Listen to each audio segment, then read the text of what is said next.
पुण्यात जीबीएसनं टेन्शन वाढवलं, मृतांची संख्या आता 5 वर।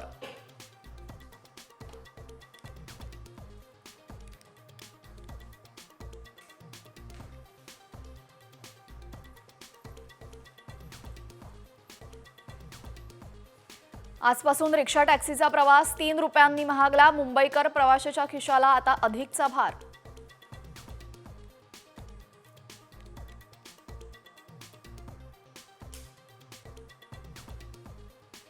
मुंबईतील काही भागांमध्ये 5 आणि 6 फेब्रुवारीला पाणी पुरवठा बंद, नवीन जलवाहिनीचं करणार काम, बीएमसीची माहिती।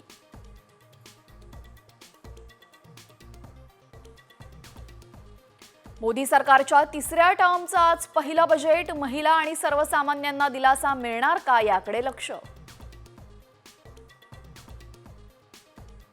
येत्या आर्थिक वर्षामध्ये देशाचा जीडीपी 6.3% ते 6.8% राहण्याची शक्यता, जीएसटी संकलन वाढणार, आर्थिक पाहणी अहवाल संसदेत सादर।